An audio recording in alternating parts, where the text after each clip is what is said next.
У нас саунд-дизайн, наконец-то мы собрались, правда, нам снова масочный режим ввели, поэтому, ну, в общем... Мы в масках. Мы в масках, да. Представьте, что да, наши в масках. У нас в гостях сегодня Андрей Бабушкин, организатор фестиваля «Бабушкина дача» и бар-кафе. В городе Воткинске. В городе Воткинске, да. Музыкант, и вот я так даже отдельно скажу, музыкант и артист. Больших и малых. Про большие он расскажет, и про малые тоже расскажет. В общем, разговор будет примерно о следующем. Слушай, Саша, педагог. Еще и педагог. Да, я преподаватель Воткинского музыкально-педагогического колледжа. Вот это важный момент, потому что я этим занимаюсь. У нас профессионал в гостях, самый настоящий. Разговор примерно будет в таком русле, но я постараюсь его удержать, хотя, в общем, могу улететь, конечно. Андрей представитель такой интеллектуальной и интеллигентной музыки. Это я видел еще в конце 90-х, и, в общем, так все и продолжается. И вот я общаюсь сейчас с интеллигентными людьми. Наконец-то. С интеллектуальными, бывает, да, они иногда меня запускают в свой круг. И значит, ситуация удручающая, как они говорят, ну, по крайней мере, так, по статистике. Музыка превратилась из явления, которое было когда-то, вот там были рок-звезды, и вообще музыка влияла на мир и на жизнь. Музыка превратилась просто ты в машине включаешь и едешь свои 100 километров, она где-то там. Ты в кафе сидишь в телефончике, она где-то там рядом с тобой жужжит. При этом она не стала плохой или там что-то еще, но она как социальное явление потеряла вот такую штуку. И тебе, как музыканту, который как раз, ну вот я не знаю, я повторяю, я про тебя легенду слышал, про джазовые круги какие-то, которых я не застал. То есть вопрос номер один. Это правда, что ты из джазовых кругов? Ну, не совсем, чтобы из джазовых. Я, как бы сказать, мы с командой играли джаз-рок такой. То есть рок. И мне очень всегда нравилась вот, гармония вот этого блюзовая, джазовая такая. Мне нравились всегда эти, и нравятся до сих пор сложные аккорды, потому что так надоело вот кто-нибудь доминанту в обычном варианте.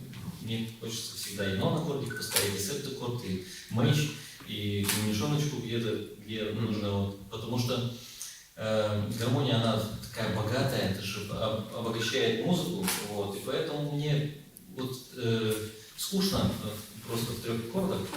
Вот я тебе на секунду говорю, вот это мне нравится. Почему ты играешь в кому? Да мне скучно, потому что другую играть. Для меня ответ самый вот искренний, настоящий. Да. Потому что начинаешь одно и то же играть. Вот это вот три аккорда. Ну, конечно, можно и хоть сколько играть, но это же вообще скукота просто так играть три аккорда. Вот. Как это три аккорда, я тебе сыграю гордо.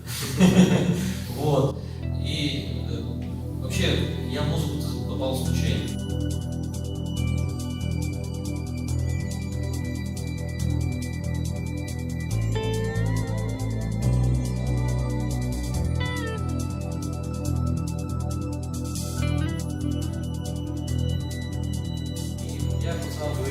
Мы играем там бродячих артистов там или еще что-то. Мы же все равно как веселые ребята никогда не сыграем. Ну никогда. Потому что и аппаратура была позорная у нас, мы там играли на этих, на Уралах, на Лилиях, там, на всяких, на юность 70-е клавиши были, помню. Орфей, у меня бас-гитара была деревянная такая в виде скрипки. Я знаю. Я думаю, все на этом начинали играть.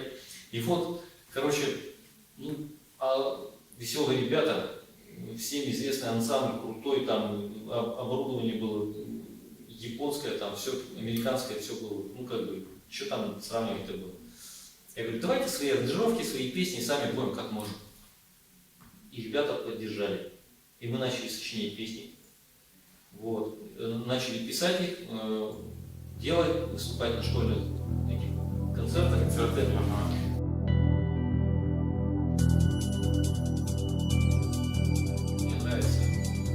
И вот, ну, историю же мы рассказывали. Вот. И, короче, мы играли потом, и однажды даже на фестивале мы выступили на таком вот конкурсе ГИА, и я получил диплом как лучший вокалист фестиваля. Вообще. А мой учитель вокала, который потом меня учил, он ничего не получил.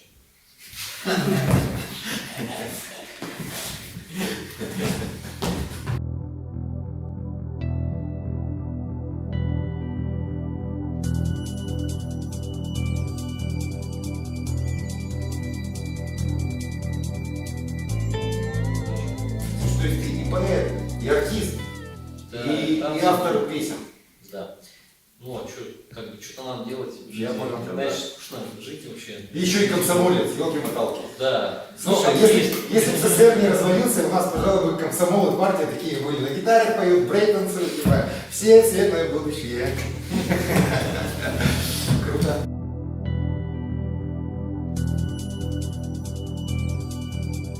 Математика и поэзия, это пример, и музыка, это все одно и то же. Вот. Потому что это все формулы, это все квадраты, это все как бы вот причесано, когда это все.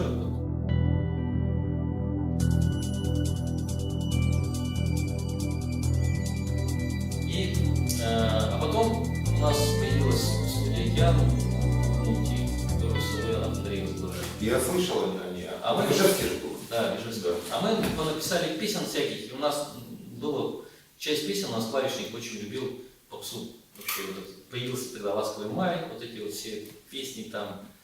Мираж, да, я понял. Мираж там, да. И мы, короче, взяли и записали попсовый альбом прямо. То есть у нас уже рок-альбом был, записан такой еще на катушке, мы записывали на магнитофон нота 302, катушечный. Первый альбом этих песен своих, я не помню. Вообще так. Стереотреком еще переписали. Стереотреком, да. На пульте PM01. PM01. Поэтому играть надо было без лаж, да? Ну, иногда по 2, по 3 дубля делали. Ну, да. А потом у нас появился в городе синтезатор такой, который с не автокомпонент, а с секвенсором встроен, где можно было записывать уже эти самые отдельные дорожки. И мы записали на этом синтезаторе, как помню, назывался он Roland V50, по-моему, типа как-то так. Целый альбом песен попсовых. И принесли в эту студию «Океан» Александру Касимову.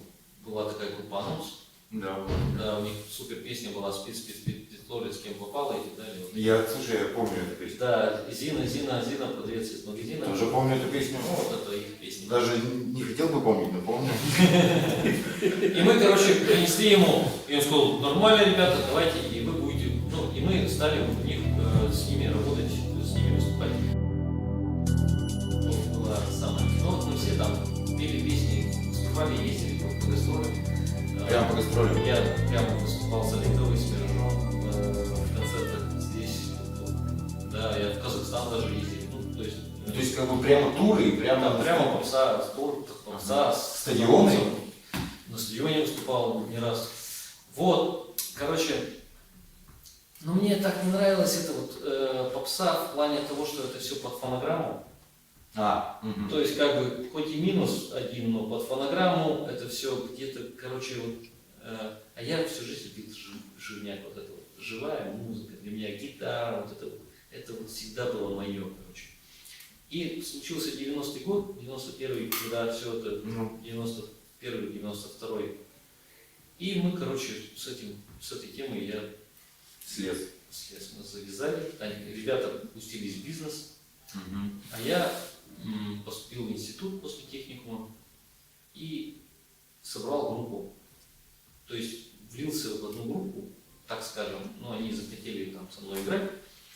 И это уже была группа, как бы зачатки группы посторонним В. Ну, вот. Это был 93-й год.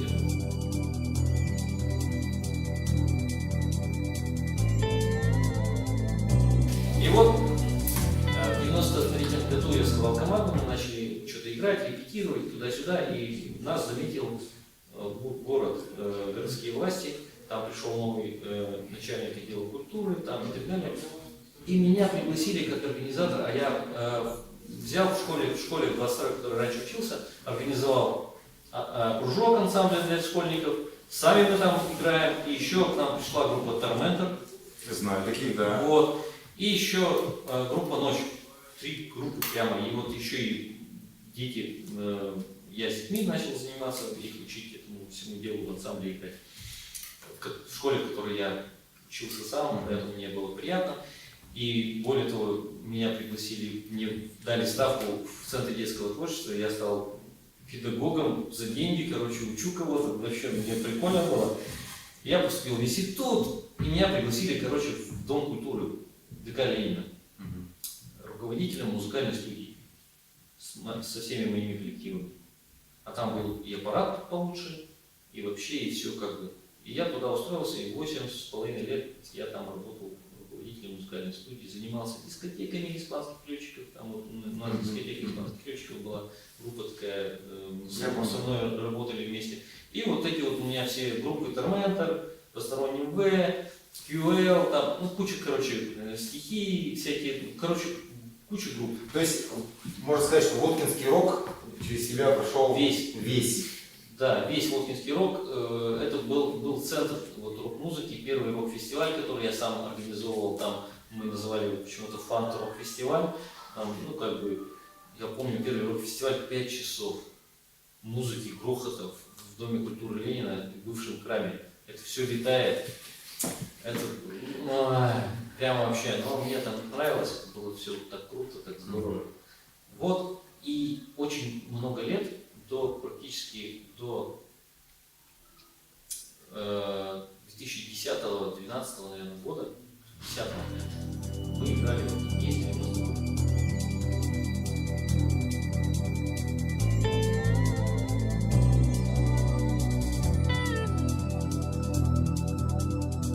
Я тебя запомнил как раз по концу 90-х, возможно, в связи с Торменторами как раз.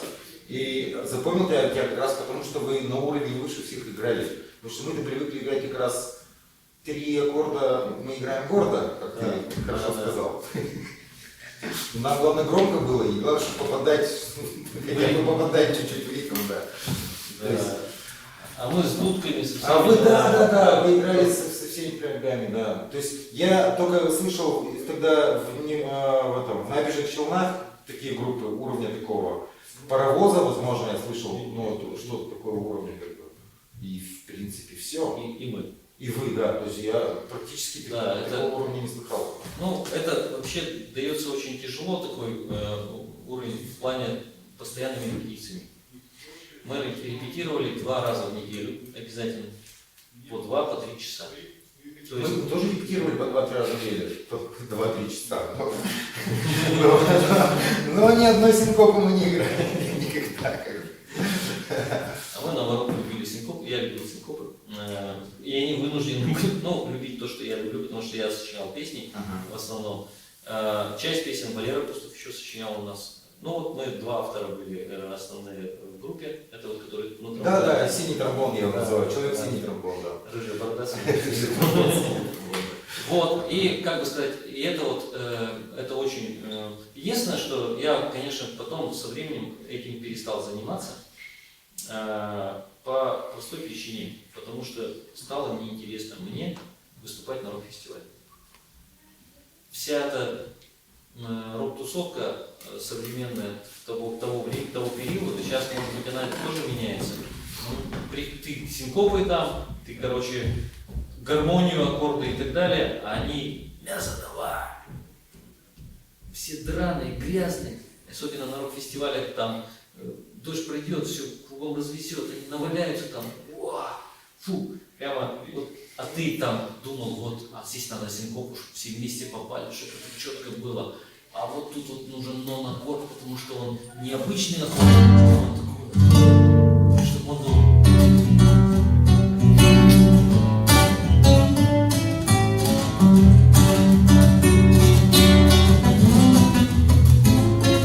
И, короче, вот охота вот этого всего, таких нюансиков было. То есть ты не захотел в массовость уходить, и даже не в массовость, а в некое... в профанацию и как бы... Я не хотел подражать никому. Я играл то, что мне нравится всегда. Мне никогда не был привязан к трендам. Какие вот модные тренды, вот надо вот так, надо это, надо вот в таком ритме играть.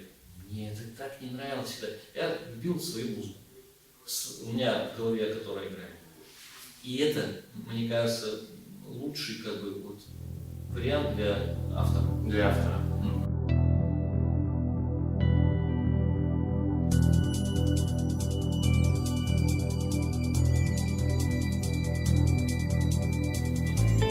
то есть, как бы, музыка тебя вывела на интеллектуальный уровень, на уровень души на свой вывела тебя, можно Да, так сказать, да? да. На уровень восприятия мира на свой, как бы, она тебя держит и создает. При этом ты не полез вот в эти более высокие денежные, ну это, скажем честно, что вот эти все штуки, это вот денежные уже отношения начинаются. Ну, я просто знаком с многими артистами и такими высокими. Я тебе скажу, на самом-то деле им тоже очень тяжело. Вот ты представь любого артиста высокого уровня. Какая у него жизнь? Он Каждый день нужно сидеть в поезд ехать, каждый день в поезд ехать. Поезд, самолет, где-то просыпаешься неизвестно где, у тебя практически нет семьи, дома, ты живешь в этих, ну, как бы сказать, гостиницах, ну, где-то, все время где-то. Я погастролировал в юности, я не хочу этого. При всей любви там, к публике, я готов съездить куда-то, ну, вот, повыступать немножко. Но так, чтобы постоянно это вот, жить так, я не готов.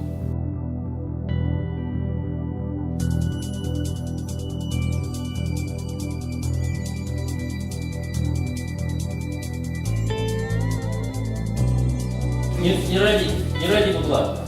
Не ради денег, не я ради. Я пришел, чтобы испортить вам память. Подожди, то есть можно сказать, что ты музыкант-консерватор? Вот так вот тогда. Да нет. Нет, да? Нет. Я не против никого. Я вообще не против никого. Я за любое творчество. Мне единственное не нравятся вот современные тренды, которые, когда у нас активно там с матом, это вот, ну, музыка.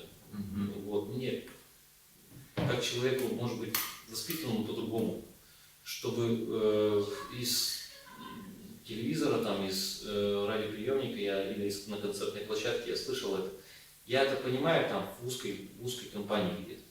Ну, свои люди. А если одна песенка? Не постоянная, а вот из песни же слова не умеешь, понимаешь, эмоции такие у людей. Нет, ну вот можно порой, ну вот чуть-чуть, но это, короче, когда это постоянно, это грубо. Мне кажется, вообще я к мату отношусь так, что я понимаю, когда по пальцу ты молотком стукнул, грубо говоря, оно как бы... Да, тут музыка такая, есть такая музыка, ты бьешь пальцем по молотку и как бы и поешь об этом, как бы, причем, возможно, не по пальцу ты бьешь молотком. Ну, короче, все равно, мне кажется, вот знаешь, вот это нашу культуру опускаем. Использование вот этих вот излишнего сленга. Я не против вроде бы, но как бы вот иногда слушаешь и как-то вот, ну, столько же красивых слов, а пользуются не очень красиво. Вот. Ну это по-своему ограничение тоже получается. Использование, ну ты используешь, что тебя понимает половина людей. Ну даже меньше половины. То есть ты не можешь, если так в теоретическом плане, ты ограничивал свою музыку. Даже знаешь, вот и со временем же меняются вот эти вот песни, например, вот даже слова некоторые, которые раньше были, сейчас мы не используем, и молодежь там порой не поймет. Ну слово чувак, например, сейчас редко используют, насколько знаю, да? Используют. Используют все равно. Но сейчас уже. Но вот у гребня есть. Ты можешь купить себе новый хай-фай. Кто что поймет? Вот Данил сидит, молодой человек. Что значит ты можешь купить себе новый хай-фай? Понимаешь, он не понимает этого. Вот девушка тоже не знает, что такое хай-фай. Вообще. А лоу-фай? Это две записи все.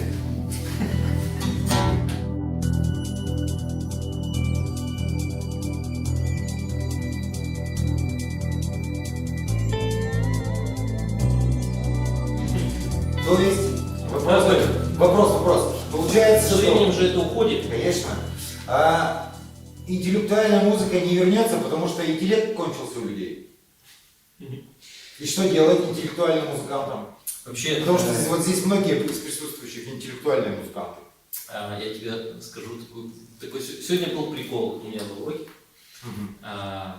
Девушка одна, не буду называть ее имени, сказала, вот мы, как она сказала, поколение... Индиго? Нет, типа... Я появился с Блин. дворников сторожей. Слово. Поколение дворников и сторожей.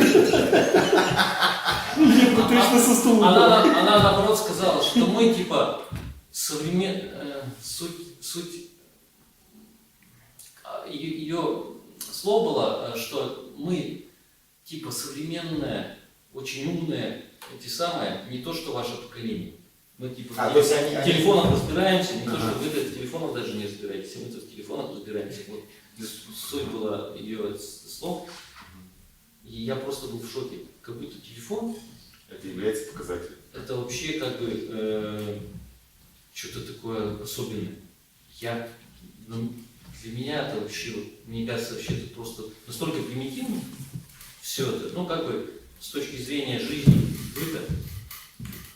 Но ты понимаешь, что сейчас музыка заточена под телефон, то есть картинка заточена под телефон. И вот как быть-то в этом? На секундочку тебя прям, вот у меня, когда я тебе готовил вопросы, ты, наверное, помнишь спорт, за Гибсон ты или за Фендер? Помнишь такой? Я боюсь, что сейчас ты за iPhone или за что-то другое. Да, или за Xori, то есть сейчас это звучит так вот, а уже не за... В общем... Ну вот я тебе скажу так, во все времена некоторые люди занимались одним, а некоторые другим.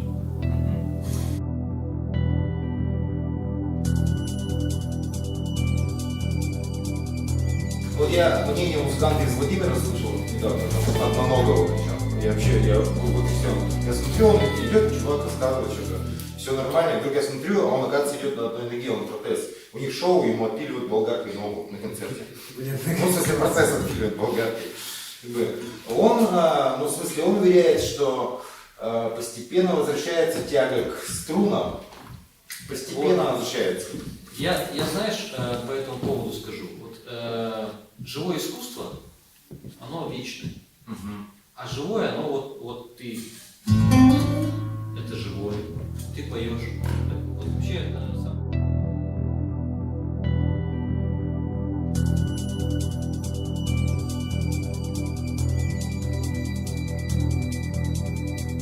сейчас наоборот у меня стало хорошим, прямо скажем, по сравнению с тем, на котором мы играли раньше. Сейчас вот, мы играем, даже Вот подожди, мы опять в противоречие вступаем. Ну, не в противоречие мы, а оборудование стало хорошим, значит, любой не особо музыкант может на отличном оборудовании, то есть выход-то какой? Может, все-таки мы как лудиты разобьем, как рокеры из группы Ху, расколбасим все-таки все к чертовой матери и будем звучать на... Смотри, что случилось со мной вот, из-за этого, из-за всего. Я ушел обратно к истокам, к тому, с чего я начинал. Я начинал играть на гитаре песни. И я в конце 90-х, в начале 2000-х годов снова взялся за просто, начал петь песни под гитару и ездить на бардовские фестивали. Потому что это самое честное, на мой взгляд, искусство на сегодняшний момент. Ты можешь хорошие стихи петь, хорошие гармонии, хорошие мелодии. То есть песня, вот она более такая, ты там не прикрываешься никакими барабанами, бас-гитарами и так далее. Ты вот гитара и голос, больше ничего. Вот ты нынче на бабушкиной даче выступал, ты был один, играл на гитаре, вот это самое честное. Это настоящее искусство. И вся эта вот сверху вот навешенная вот эта аранжировки. Вот Гламур, короче, так скажем, да? Да, они, конечно, круто, все, но это, короче, уже вторично. Первично все равно песня, которая написана, которую можно петь. Просто под гитару.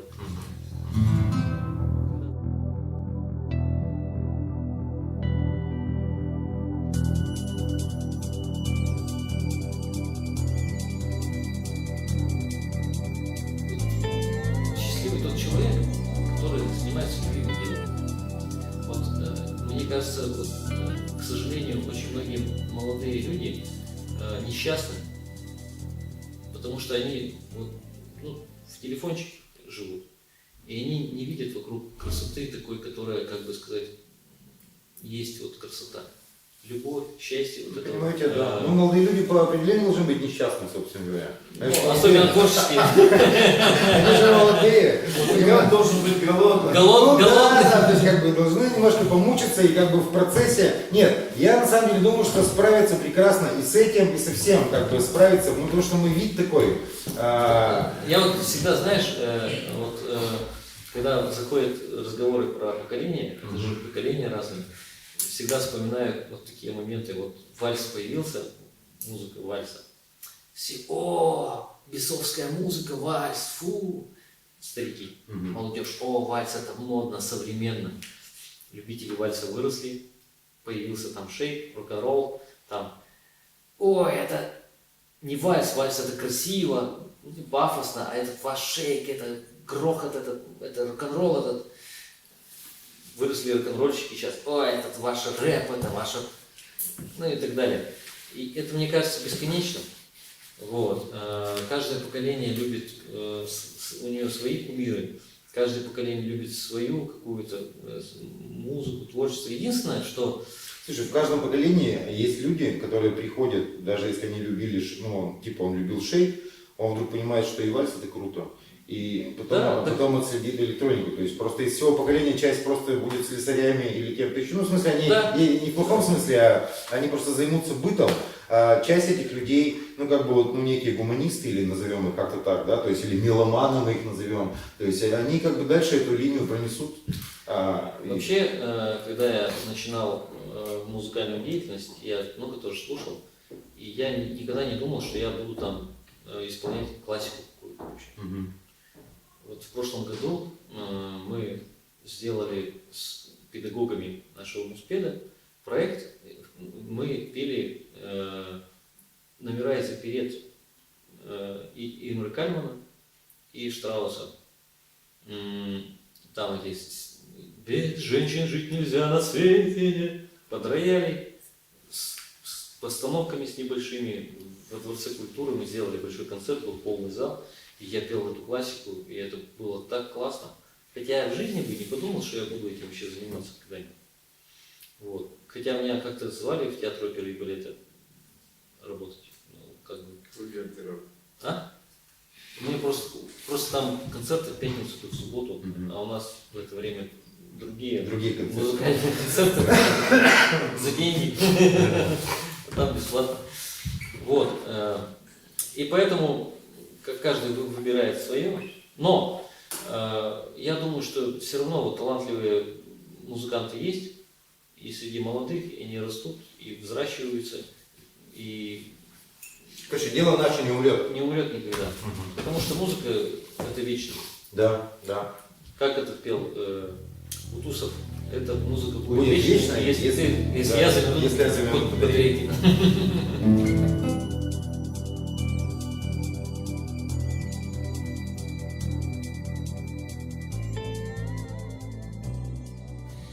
Итак, уважаемые друзья, я так понимаю, надо что-то сказать.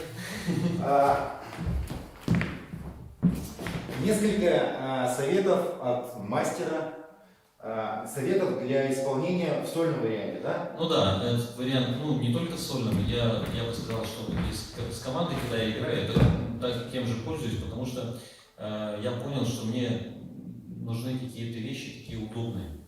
Потому что ты выезжаешь на точку, очень часто приезжаешь, там непонятный порой звук бывает, и нужно настраивать как-то это все.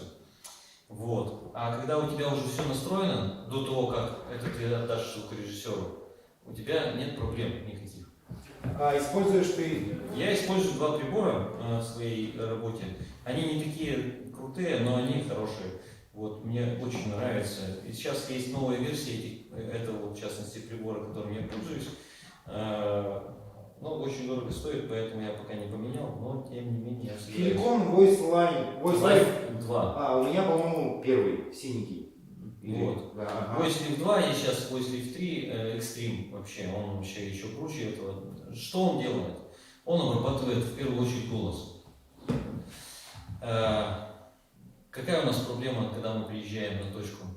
Просто пульт очень часто бывает без обработок, Или, без или поэма всего. электроника, да. или карат еще Да, да, какой-нибудь лель. Ну, короче говоря, пульт, который порой, ну, Behringer там, это сейчас, это современный PM01. Да, он лежит у меня. Он, кстати, хуже, чем PM01. Вот, PM01 хоть можно было тембры как-то крутить. Так вот, ты вот приезжаешь, у тебя ничего нет вроде бы, а тебе нужно, чтобы у тебя все было. И вот этот прибор, он делает это все. То есть компрессию на голос. Он делает холл, дилей, тембр выстраивает. Он хочешь многоголосие сделает, хочешь, ну короче говоря, он обрабатывает голос так, как ты хочешь. Я для себя вот люди, там очень много настроек, очень много всевозможных тембров. Я нашел для себя то, что мне нравится. Один. Я им пользуюсь, чтобы не заморачиваться, потому что порой очень много песен поешь ну, вообще в жизни. Если ты все время будешь разные эти вариации выстраивать, запутаешься просто. Ну, то есть надо помнить текст, гармонию, там, слова, там, мелодию, там, много чего надо запомнить. Если еще у тебя будет куча наворотов лишних, я, короче, к этому отношусь, должно быть все круто, но аскетично. Вот, то есть достаточно для того, чтобы это все работало и все было, ну, как бы звучало хорошо. Более того, в этот прибор заводишь гитару, и он распознает гармонию с гитарой. И когда ты поешь, он раскладывает голос на несколько голосов. И ты можешь менять, например, тянуть одну ноту. Давайте вот продемонстрирую. Вот я сейчас буду тянуть одну ноту, и подголоски будут меняться за счет того, что будет на гитаре меняться аккорд. Давайте попробуем.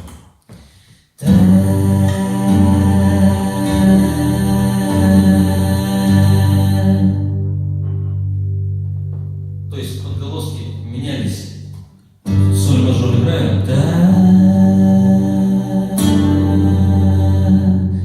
Уже ре мажор, и он по-другому звучит. Ми минор.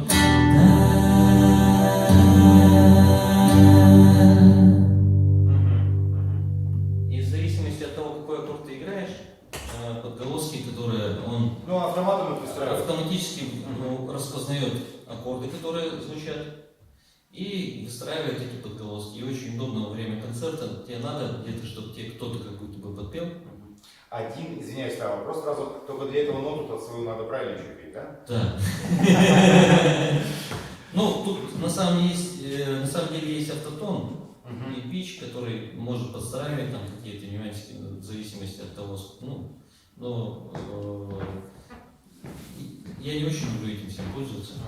Автотон у меня выстроен, ну так. И плюс второй момент. Еще здесь обрабатывается гитара. Ну, нам же надо там фленджерочек, немножко хоруса на гитарку набросить, тембр, чтобы он был сочным, приятным.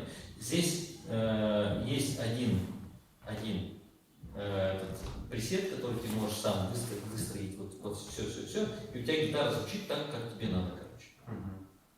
Вот, это вообще круто. То есть у тебя гитара сразу обработана с кольчиком. А сейчас у тебя гитара с басом звучит как будто. Да, с басом. Вот давай без баса. Вот она обработана уже все там. То есть сделана, она звучит хорошо. Слушай, а ты играешь на гитаре? Сейчас расскажу про это тоже. Вот, и то есть там достаточно высоких частот тембр накручен, так я люблю, чтобы и звонко было вроде бы, и мягко, и мясо вроде было. И, короче говоря, и фланжерочек, и хорус немножко, и она развивается так, и вот гитара звучит качественно, из-за того, что там тоже, опять же, все обработано. И мне, если ты заметил, я сегодня пришел, отдал тебе два конца в стереопару. И все, больше я ничего не даю, потому что я все уже, у меня все здесь есть. И я перед выступлением, мне не надо 2 часа крутить ручки, что мне что-то надо еще. Я максимально могу тембр накрутить, но я чаще всего вот ровно выстраиваю, если хорошо звучит оборудование, то вообще ничего не надо больше. Ну и плюс я пользуюсь октавером. супер октавер от фирмы Boss. Причем третьим. То есть у них был первый, второй, это третий. Чем он отличается от всех остальных? Он полифонический. И тут есть функция полифоник. То есть можно играть аккордами, и он будет эти аккорды как бы на октаву транспонировать. Не просто ноду, а аккорд уже. Даже можно Аккорд. то есть несколько нот может одновременно. Соответственно, я пользуюсь им каким образом? Я вообще для себя научился играть так, чтобы я большим пальцем играл бас. То есть у меня бас всегда звучит, он отдельно звучит.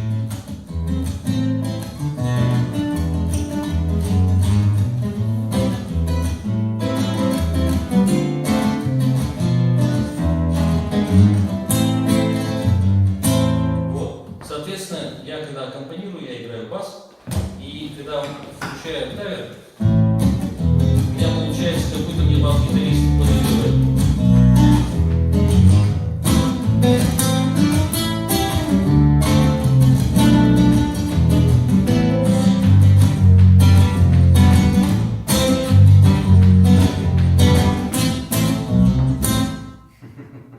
Классно, да?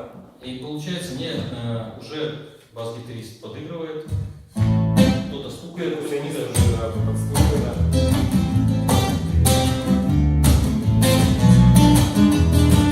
Там.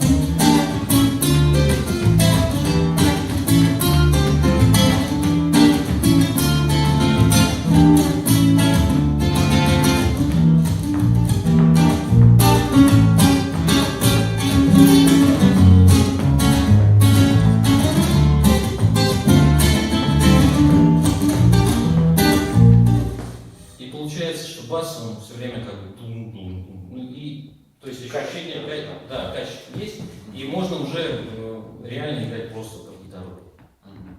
Уже такого ансамбля не надо. У меня был ансамбль огромный, вот, и там очень много красок в ансамбле всегда. А тут ты получаешься вот один вроде бы, но вот бас, когда добавляешь, это вот самую основную краску бас-гитара. Я в ансамбле играл на бас-гитаре сам, мне это как бы очень близко, чтобы бас был такой. А выбор струн. Да, всегда. Вот я, короче говоря, играю на нейлоне. Почему? Вообще у меня инструмент необычный, на самом деле, друзья. Это, в принципе, дрейп-ноут. Ну, похоже, да, только корпус тоненький. Узкий гриф. Узкий гриф, да. Вот. Но нейлон. Почему я играю с узким грифом? Потому что я играю аккордами. В основном. Я играю аккомпанирующую, ну, как бы аккомпанирую просто себе. Я не играю классику, там, такую, чтобы вот, где нужен широкий гриф, чтобы было как-то вот все серьезно. Я играю аккордами.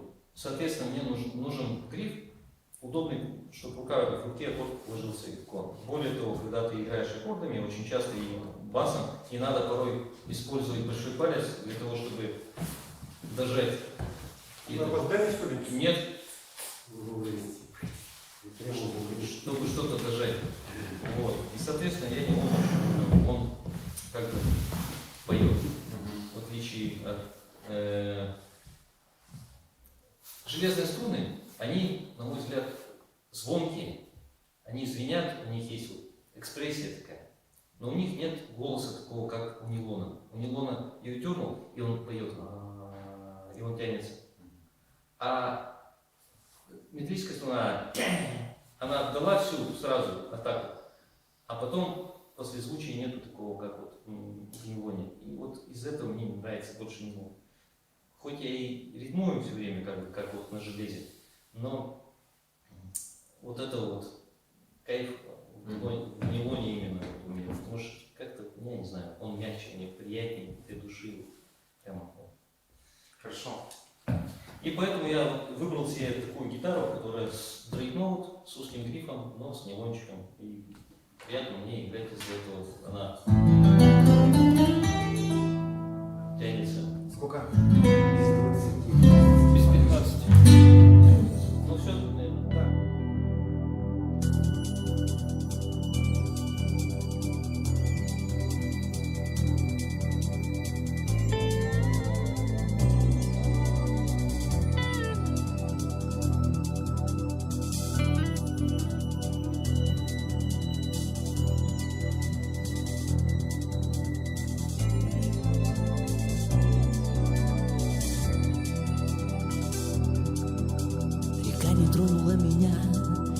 даже ног не замочила. Она тревожно проскочила на шелковые зеленя. И, помянув ее добром, смотрел я, вырвавшись из плена, как полноценным серебром в кусты закручивалась пена. И над кипящей рекой кружился ветер молодой. И над кипящей рекой кружился ветер. И над кипящей рекой кружился ветер молодой. И над кипящей рекой кружился ветер.